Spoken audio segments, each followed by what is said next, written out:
acting Senador Pampilo Lacson, dati rin po siyang PNP chief. Ang sabi niya po ay binabati niya yung kanyang mga dating kasamahan, yung PNP po, na hindi po nagrekomenda na magpistok ang pamahalaan at ang NPA. Alam niyo, ito po sinabi ni former Senator Pampilo Lacson. Former Senator Pampilo Lacson expressed support for the Philippine National Police lack of recommendation for ceasefire agreement. So hindi po pala nagrekomenda ang PNP, no? Ayaw sa makatuwid. Hindi lang po sila tumanggi. Wala po silang rekomendasyon na mag-ceasefire po ang gobyerno at ang Communist Party. Ayon pa kay Lacson, natutuwa po tayo, no? Yung mga hindi na masasabi po natin na mga hindi naman po kaalyado ni Pangulong Duterte, sila pa po yung nakaka-appreciate sa ginawa ng ating dating Pangulo. Ayon po kay Senator Lacson, I support the PNP on this. The CPP-NPA is almost spent force thanks to the efforts of the former President Rodrigo Duterte and the security forces during his term as President. Ayan po, maraming salamat po Senator Lacson. At na-appreciate nyo po kahit nakalaban nyo sa politika.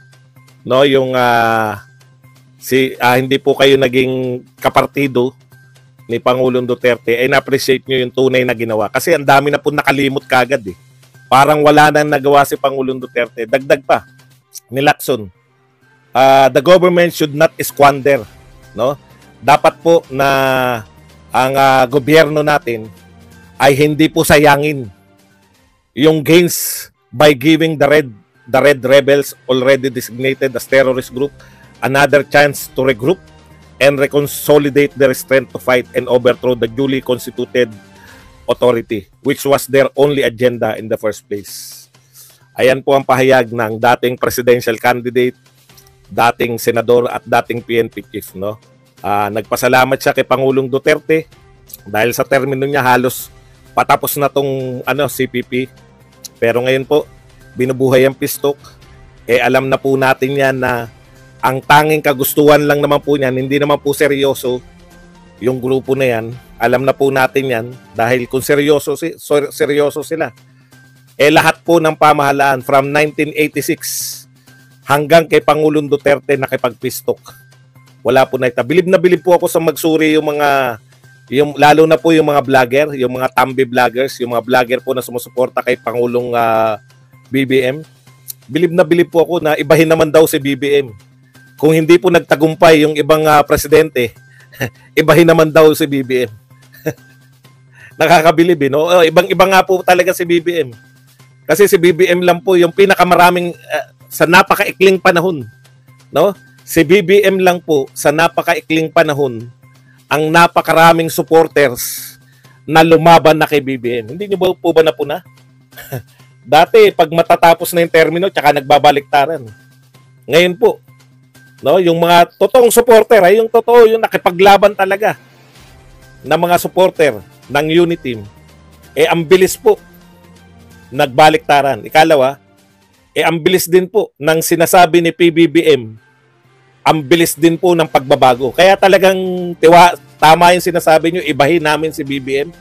Tama po, talagang iniiba namin. Siya lang po ang tanging presidente. Sinabi niya lang nung February, ngayon iba na po, no? Sinabi niya lang nung bago mag-eleksyon, ngayon iba na po. Ang dami na pong instances, ICC, Chacha, Pistok, ano pa ba? Yan mismong pinagsimula ng lahat. Baka nakakalimutan po natin, hindi po inimbento ni Sara Duterte yung 125 million yan. Yan po ay hiningi niya sa mahal na Pangulo at binigay naman. Talagang kakaiba po. Kaya kung iniisip po ng mga supporter na si Pangulong Marcos po yung yung magiging matagumpay sa Pistok, nakakatawa po kayo. Okay, punta na po tayo rito sa magbasa na po tayo ng mga komento ng mga hindi nakakanood ng live pero nag-iiwan ng comment. Ito po, naghanap ng due process, lumabagsak na kaagad sa franchise law ang SMNI. Abogado si Rolex ng SMNI, bakit hindi niya pinuna itong mga paglabag ng SMNI? Okay. Sagutin po natin, no? Due process nga. Sino po ang nagsabi na lumabag po ng franchise law yung SMNI?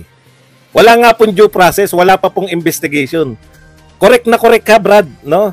Hindi natin sila papangalanan na kasi ayaw naman siguro nila maging topic kaya.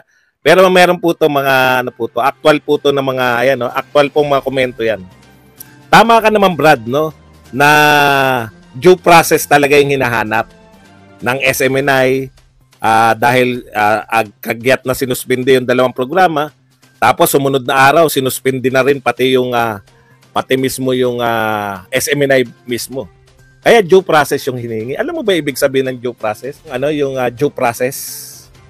Yung due process, isasalang ka muna, pasasagutin ka, no? May nag-aakusa sa iyo na may nalibag ka, pasasagutin ka sa mga sinabing paglabag mo at bago sila magpasya. O, meron po ba naganap na ganun? Yung sinasabi nilang investigasyon, napalabas na raw sa investigasyon. Alam niyo po ba nangyari sa investigasyon? Di po ba? Hindi nga nila pinagpapaliwanag, kinontempt nga nila. Pinakulong nga nila eh. Tapos sasabihin niyo may due process. Due process na pala yun. Napalabas daw dun sa investigasyon. No, Badong, hindi ka naman daw kasi nanonood ng hearing. Napanood niya raw ng buo, napalabas na raw dun. Kaya nga tinatanong ko yung isang viewer natin na ini-insist na napalabas ng may kasalanan yung SMNI, magbigay ka ng isang halimbawa ng kasalanan. Parang si Karen Davila, tinatanong niya si Migs, ano yung kasalanan ng SMNI? Magbigay ka lang na isa. Yun po yun eh. No? Ang due process po, eto yung binintang sa'yo, binigyan ka ng pagkakataon para ipaliwanag mo kung tama ba yung binibintang sa'yo o hindi. Tapos magpapasya yung Kongreso kung tatanggalan ka ng prangkisa. Ang nangyari po, pinasasagot pa lang sila ng NTC, kasabay na yung suspension. No, hindi mo na yung bound due process. Sagutin nyo nga to. Sumagot kayo dahil sa January 4, iimbestigahan namin kayo. January 4 pa ang investigation. Bakit suspended na agad? Asan ang due process? Okay. Basa uli. People power na. Itapon uli ang Marcos. Walang kwenta. Dapat wala nang Marcos na manalo. Alam po ninyo, mag-real talk po tayo, no? Sabi nga nyo, dekada, no? Tuwan-tuwa yung mga Marcos, lalong-lalo na si Manang Aimee. Naano rin ako kay Manang Aimee kasi totoo naman yung sinasabi nila, no? Gusto nila ibangon yung pangalan ng Marcos. 1 taon at kalahati pa lang po sila nanunungkulan, eh. Nangangayaw na yung tao, eh. May mga nananawagan. In fairness po kay Pangulong Duterte, no? Wala po tayong ang mga nananawagan lang yung mga usual na suspect. Yung mga Duterte resign, di ba? Bakit? House Duterte. Kasi nga gusto nila pumalit na si Lenny, pero hindi po yung taong bayan.